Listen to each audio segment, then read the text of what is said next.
Non grata e Sali Berishës ra, sheshi plot me shqiptar që kërkojnë largimin e tij. Çfarë do të bëj tani Edi Rama? Siç e keni pa, sot është heq zyrtarisht ajo që s'ka qenë as non grata, po ka qenë thjesht një makinacion politik i fllihur, i kombinim mes Edi Ramës, Juri Kimit edhe një personi në Departament Shtetit, që i kanë hedhë trut e gomarit Antony Blinkenit, dhe sankcionimi i Sali Berishës për të mos hyrë në Shtetet e Bashkuara. 5 vite rresht, nat për nat, nga 10 herë në ditët, ju keni pa laro mediatik të paguar nga pushteti për të mbajtë gjallë narrativën e non gratës së Sali Berishës.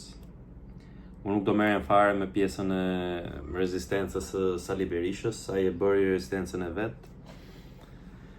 Fitoi, i muni gjithë, bëri një gjë të pashembullt, se ç'duhet bëjnë tani e si do ta bëjnë tani me heqjen e non gratës. Kjo është çështje që i përket fituesit dhe fitues është ai. Por ajo që unë kam thënë për herë dhe që vazhdoj edhe është arsyeja pse kam hap këtë kanal YouTube-i, nuk është as arsye fitimi, as gjë, është një pasion për të bëj një lloj gazetarie për njerëzit e ndershëm, sinqert, që të kuptojnë se çfarë mashtrimi është media tradicionale, çfarë mekanizmi i shplarje truri është dhe çfarë fllihësie e ndotur është ajo. Ky është qëllimi i kanalit tim. Tani kanë hap shumë njerëz kanale YouTube, do hapin edhe të tjerë më mrapa. Nuk është në gjë që më shqetëson mu, sepse e vërteta nuk thuhet nga të gjithë dhe nuk ka për të thënë kur nga të gjithë. Kështu që sfida më e madhe e çdo njeriu është sa i qëndron të vërtetës edhe sa qëndron brenda parimeve të saj. Unë jam pozicionu pro Sali Berishës në momentin që u shpall non grata, sepse e quajta një padrejtësi shumë të madhe, e cila sot më jep drejt jo vetëm mu, po të gjithë atyre që besuan, që ishin shumë pak, që një grush njerëzish në fillim, që besuan se atij po i bëhet, po shifja kondicionerit e më ftoft, se atij po i bëhet një padrejtësi. Tani ajo që du të flasun sot është Edi Rama. Ç'do të bëjnë Edi Rama tani me narrativën publike, me larot edhe me palaçot që paguën drejt për drejt ose në mënyrë tërthort për një narrativ që ka 5 vjet që man gjallë emisionet televizive. Skalionet kanë qenë të ndara kështu. Ka qenë një grup i shërbëtorëve të Lulzim Bashës. Më të spikaturit ju i dini tani kush janë, nuk do i përmend dhe me emra sonte, se s'kam qa rujs, ata janë figura publike, kështu që nuk është se ka në gjë për që ti përmendesh me emra. Kryesorët nga shërbysit e Lul Bashës, e kauzës Lul Bashës, që përdorej në mënyrë të tërthort nga Edi Rama, kanë qenë Fitim Zekte, Gjys Mërtiri, ky Baçi, Gim Baçi, për cilin kam respekt se është një i lexuar, po çuditërisht ka pas qenë në qerthullin e këtyre. Edvin Kulluri, lloj Ankele Dalibe, më i shëmtuar nga të gjithë këta. Dhe ka qenë një skalion tjetër, doracët e drejt për drejt të pushtetit, që dalin ke Kolballa, Skënder Mingjozi, Idajet Beqiri, dalin ke Koli dhe tek Report TV-ja. Idajet Beqiri, kush është tjetër, Asha Jarari, shëmtimi, ai Arben Meçe, Spartak Ngjela, Kreshnik Spahiu. Dhe kemi një skalion të tretë, gazetarë të cilët e besun non gratën, e quajtën që nuk do të hiqet më kurrë, që janë Blendi Fevziu, Ilir Akipi, këta që me robaze nuk e thojnë drejt për drejt, pra ruheshin për një ditë si kjo, që të fillojnë edhe të kthejnë pllakën. Dhe siç e keni pa, futin në rrjetet sociale të Fevziut, Fevziu është duke e kthy pllakën, po bën Fevziu sikur ka qenë kundër non gratës, se kujton gjitha me radhë. Kështu do ta bëjnë dhe këta tjerë. Nuk besoj se e kthen Meros është armik i betuar i Berishës, po Fevzo pranaj i them dhe unë kamarieri i gjithë kryeministrave sepse e ka kthy narrativën. Por ç'do bëhet tani, ç'a do thonë sonte këta, se sot po fillon emisioni tani, po fillojnë emisionet e darkës, është edhe e njëjtë. Ç'a do thonë ke Grita, ç'a do thonë ke Erlam Hilli, ç'a do thonë ke Ylli Rakipi, Baton Haxhiu është ke ky skalioni i shërbëtorëve direkt i Edi Ramës, është Preç Zokaj, është ai tjetri, ai Matufi që ka qenë shërbëtor i shëmtuar i Sali Berishës, pastaj doli kundër Sali Berishës, ai Frok Çupi, qysh me gazetën Zëri i Popullit, ka filluar me i shërby pushtetit edhe vazhdon deri sot. Pa shkëputje, pa ndërprerje, disa nga këto personazhe janë në shërbim të pushtetit. Fevziu e ka filluar mas 90-s, është më i ri, kurse Frok Çupi e ka filluar para 90-s, shërbimin ndaj pushtetit. Mbaroi ra komunizmi, filloi me i shërby Berishës, ra Berisha filloi me i shërby Nanos, ra Nano filloi me i shërby Berishës prap, ra Berisha filloi me i shërby Ramës prap, edhe vazhdon Froki me këtë punë. Alban Dudushi prap nga këta shërbëtor larot e drejt për drejt të Edi Ramës, Bertra Kiplari që dalin te Grita i keni këta sonde. Lenz Vangelin, Bertra Kiplarin, Arjan Currin, Dudushin, kush që ka tjetër, është edhe një i mjeshtër që e merr çimi, e promovon çimi këtë, një zari i Erion Veliet, ky Anri Bala, dhe ky është i papar, ky siç duket konkuron që t'i zëjnë vendin asaj Jonida Shehu.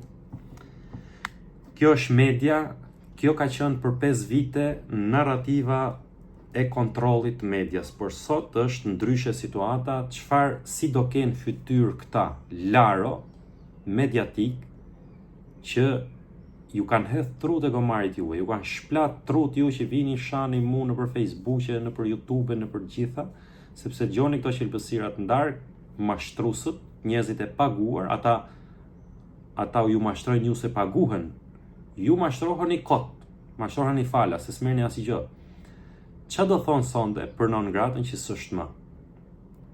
Qa do thonë për sheshin që është plot edhe buçet, Edi Rama jep e dorëheqje? Ku është Edi Rama sot? Po ta shihni sot në parlament, në daljet parlamentit, Taulant Balla, kryetari i grupit parlamentar, i vetmi njeri, bëjë një ngri një pyetje vete, sepse prandaj e kam shkruar edhe një artikull gjatë te Facebooku im, se nuk i publikoj askund artikujt, te Facebooku im që për dal nga kjo krizë, fjalën përfundimtare nuk e ka thënë Partia Socialiste. Pra Partia Socialiste tani e ka edhe më të qartë se në çfarë prapësish e ka tërheq Edi Rama këtë parti të madhe. E ka lidh me krimin, me narkotrafikun, e ka lidh me lobime për të vrarë kundërshtarin politik, nuk janë socialistët. Kështu nuk e kanë dash socialistët asnjëherë Fatosi, Gramozi, gjithë socialistët e vjetër, socialistët e racës, nuk e kanë dash Partinë Socialiste kështu. Edhe doli Taulanti sot në kur doli nga parlamenti, shau të flamingot, uzu me Agron Shehen, shumë mirë, por aty ka drejt Taulanti që i thot Agron Shehet ke vjedh dhënat e Partisë Demokratike, sa atë punë ka bë Gon Shehaj. Edhe sulmet e gjitha këto që bën i kanë në mënyrë selektive, Goni që po i bëri një kritik të merr në telefon 2 natës, i bi telefonit, pra që ta shije, s'ka as i pushtet në dorë, merr njerëzit në telefon që pse ke bë status kundër meje, pse ke bë status kundër meje. Edhe tha Taulanti kur e pyetën për Elisa Spiropalin që ajo s'ka qenë mbledhje grupit parlamentar kënej, Taulanti që tha do i tërheqim vëmendjen, do e përjashtojmë gjitha mëra. Elisa është nda veç dhe është e vetmja që ka reagu nga Partia Socialiste me përgjegjshmëri. Pra nëse Taulanti është si tip zjarr fiksi për protestat, prandaj s'ka bë hajër një herë ky shkreti se s'ka ditë me opozicionu, ka nejt me shefin deri në fund. Edhe kur e di që shefi është për lyë, është hajdut e kujtun gjitha mëra, Taulanti nuk i shkëputet, kështu po bën dhe me Edi Ramën, por Elisa është shkëput. Edhe Taulanti du të thoshte sot se e dinte shumë mirë që Elisa nuk ka qenë grup parlamentar, sepse ka qenë në Gjermani dhe kishte publiku i foton Facebook me atë Peter Bayerin, atë që shef Taulanti ndeshjet Bayernin, atë që shef ta Holandin atë. Pritën lëvizjen Partinë Socialiste, njerëzit kanë filluar me fol, njerëzit nuk heshtin më edhe brenda Partisë Socialiste, por shifni çik narrativën se si do dalë Edi Rama, si mund dalë. Është për mua dhe për shumë njerëz të tjerë është normale që është absurde të mendosh që Edi Rama do jap dorëheqjen. Pra ai është një njeri që nuk e njeh konceptin e dorëheqjes, është një njeri që nuk di të bëjnë pas për të lëshu karrigën e pushtetit, sidomos kur është i zhytur deri në gryk. Pra mos mendohet se ai mund dalë ditë bukur thotë unë do jap dorëheqjen. Ai do jap dorëheqjen vetëm nëse grupi parlamentar i Partisë Socialiste, kryesia, pra Partia Socialiste vet, do i dalë dhe do i thotë ke emocion mosbesimi në parlament edhe zhduku na li partinë, të marrë frym partia, të shpëtojnë partia. Ai sot është me sheshin plot. Sot është me Sali Berishën pa non grata. Edhe në mos qofshin të Berishës, edhe në mos qofshin votues të Berishës, ata njerëz që kanë dalë në shesh. Ata çerrat e Arlind Qorrit dhe Gon Shehajt, këta të Gon Shehajt bërtasin më shumë se Qorrit, në fakt Berisha Hamburg, Rama Hamburg. Narrativat duhet ndryshojnë, po si do ndryshojnë, a do i përgjigjen më këta, sepse gjithë larët mediatik që ju shërbejnë pushteteve, a emrat që përmenda në fillim të videos, të gjithë janë njerëz pa karakter, janë tip lypsarësh që thot më paguje dalë të flas të mbroj ty. Këta në momentin e parë që të shohin se po të rëshket këmba, këta të lëshojnë të gjithë. Edhe këta kanë për të lëshu Edi Ramën gjithë. Këta që deri dje mburrin spakun, këta që deri dje e bëjnë absolute non gratën, këta do të lëshojnë të parët Edi Ramën, mbajeni mend këtë. Shifini këto videot që bëj unë, shifni dhe ato të kaluarat edhe shifni që në çdo video, në çdo analizë, kontrolloheni dhe mateni me kohën mbrapa, ka dalë apo s'ka dalë ashtu. Kështu që tani kurioz jam unë të di si do u flas shqiptarëve Kreshnik Spahiu, si do u flas shqiptarëve Arben Meqe, si do u flas shqiptarëve Skënder Mingjozi, Sokol Balla, Ergys Mërtiri, Agim Baçi, Fitim Zekthi, ky Enkele Dalibeaj, ma Allah pa qeni nga të gjithë, apo ky tjetri ky qyshe ky më që ka kandidoj për Tiranën. Fevziu e pat, shifeni Fevziu, ndiqeni Fevziu, se Fevziu e ka marrë kthesën, është duke e marrë shumë bukur kthesën, si çdi është mjeshtër për këto punë, ose Yller Akipi, ose tjetri, si do i kthejnë pllakën, Berdra Kiplari që del te Grida vet, ajo tjetra te Euronewsi, Erlam Hilli, panelistët e saj e gjithë, do të shihni një galla, do shihni një transformim dhe ky do të jetë një moment që shqiptarët që edhe i kanë besu këta, shqiptarët që edhe i kanë marrë për të vërteta, e thanë televizor Mingjozi, e thanë televizor Ben Meqe, e thanë televizor Gys Mërtiri, e thanë televizor Fevziu e kujdun, shifni se si do transformohen këta njerëz, tani që non grata e Berishës u hoq, tani që sheshi është plot kundër Edi Ramës dhe që tani po i rëshket këmba Edi Ramës. Majni me këto figura, majni me këto emra dhe shifni transformimin e tyre që të kuptoni se kanë vetëm një mision të paguhen edhe të ju mashtrojnë juve. Kjo është historia e revolucionit që e kam përmend që duhet marrë udhë me njëherë pas këtij revolucionit për largimin e Edi Ramës nga Partia Socialiste. Duhet ketë një revolucion, kjo shoqëri të shkëputet nga media tradicionale. Si që shifni, e japin protestën live, media, gjigantët botërore, e jep CNN, e jep Reuters, e jep Guardian, kishte zgjedh foto ditë sheshin e këtyre flamingove plot, e japin New York Times si kush do e jep, nuk e jep klani i frangajt, Top Channel i kësaj tjetra si e ka kjo, gruaja këtij Tan Hoxhës së ndjerë, nuk e japin Vision Plus, mediat kryesore në Shqipëri nuk e japin live, nuk i kushtojnë rëndësinë e duhur një nga protestat më masive që është mbajtur ndonjëherë në Shqipëri, dhe për më tepër pse është e rëndësishme, sepse është protest rinore. Është protest me të ri, është protest me të njerëz që nuk dihet për të gjithë se kush çfarë voton. Pra, është një protest që i ka thyer hundët partiçkave të vogla që pretendojnë se është atyre. Jo më kot bënte Gon Shehaj sot në parlament edhe ai deputeti Arlind Qorit, sepse nuk u ale njëri më mikrofonin në shesh që të përvetësojnë protestën, sepse i rrafshoi protesta, i shtypi protesta, i nxorri zbuluar siç janë zara të krijuara nga ky pushtet që përveç se kontrollon mediat, kontrollon edhe fraksionet e reja që dalin për të dobësu sigurisht Partinë Demokratike, për të dobësu opozitën. I rrafshoi kjo protestë, sepse kjo protestë, e kam thënë, protesta e flamingove, megjithse 90% e njerëzve që dalin atje dalin për korrupsionin, për këtë që u mbush kupa, që thon pika që mbushi kupën. Ajo protest është në funksion të dorëheqjes së Edi Ramës nga Partia Socialiste. Kjo ka qenë bindja ime që ditën e parë, dhe ky është i vetmi mision kryesor që mund të s'ke çaj bëma Berisha Burg, është thirrja më idiote e mundshme. Berisha s'ka pushtet.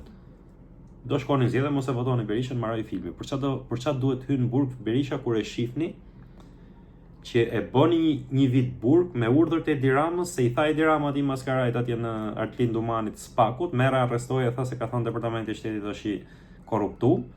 Sot që Departamenti i Shtetit ja ka hequr ato, çfarë do bëjnë me Berishën këta? Pra është e thjesht, nuk kam ndërmend fare me mbrojt Berishën, por ç'do bëjnë këta? Ç'do bëjnë Edi Rama tani? Si do i karikojnë këto zarat e vet, këto larot e vet mediatik, si do i karikojnë? Që të mashtrojnë shqiptarët prapë, vazhdojnë të mashtrojnë shqiptarët prapë nëpër media. Ai shesh atje është për shkundje për Partinë Socialiste.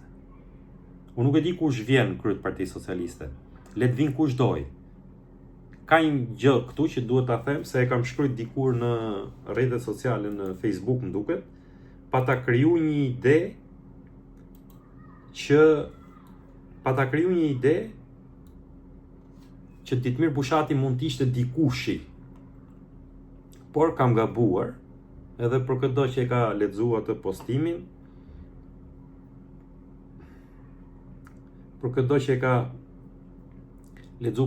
i kërkoj ndjes, sepse kam gabu me Ditmir Bushatin. Se Ditmiri që e ka rob që du të rrim qef, në një moment e pas ka përzon Rama, se nuk e do Rama, jo se ka dash ky me u distancu nga Rama, sepse sheshi plot nuk del ta thot një fjalë, nuk del ta maj një qëndrim. E ka majt Petro Koçi. Mendoj, e ka majt qëndrim Petro Koçi, ka akuzuar Belinda Ballukun si të korruptuar, si friksuese e kujtun gjitha, nuk guxon Ditmir Bushati që mund dilte fare mirë, jo t'i printe kësaj proteste, po të dilte dhe të thoshte se ai e di, e kupton çfarë po ndodh, të dilte dhe të thoshte që Edi Rama ngjoi njerëzit. Këtë gjë deri tani nga Partia Socialiste ka thënë vetëm Elisa Spiropali.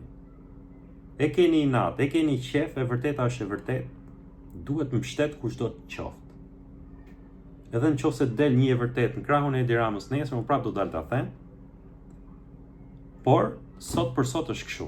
Ditmir Bushati nuk guxoi, sepse dashka të kap në i lok nga qeveria e Ramës, edhe nuk ka dal ta kundërshtojnë, se siç ka dal Ermelinda Meksi, siç ka dal Arben Malaj, e tjerë njerëz me dinjitet që udhimësit Partia Socialiste kanë dhënë kontribute, kanë lënë kockat, kanë hëngë dajak për atë parti, kanë vujt në opozit për atë parti, ndërsa sot ajo parti është peng e një njeriu që ka hip në pushtet në vitin 1998. Ma gjoni dhe këto të fundit fare, të gjithë edhe dhe ta mbyll këtë video. Edi Rama nuk është politikan i ri. Edi Rama është njeriu që ka pas më shumë pushtet dhe që s'është largu kur nga pushteti, as me dorëheqje, as kur ka hum asnjëherë. Ka ardhur në 98-ën ministër kulture, çka ka ardhur. u zu me artistët, u bë lesh me artistët. Pastaj u bë kryetari i Bashkisë Tiranës, u korruptu, vodhi, shkatroi Tiranën në mënyrë pakthyeshme, ngriti mjaftin e gjitha këto, siç është sot kjo Flamengoja, ka qenë mjafti atëherë, rrëzoi Fatos Nanon, i mori partinë, ja bleu partinë, edhe që kryetar opozite, edhe kur humbi zgjedhjet me Bashën në 2011, që kryetar opozite, pra që njëri me pushtet. Në 2009 i humbi zgjedhjet, e pati bën status që po huma zgjedhjet do iki, nuk iku nga Partia Socialiste vetë në 2009, po përjashtoi gjithë tjerët. Këta emrat që po flasim tani. 2013 në bë kryeministër, s'ka zbrit nga kali pushtet kur. Për gjithë pleqt, për gjithë njerëzit trushplar që janë të indoktrinuar, që shpesh u them edhe mbeturina unë,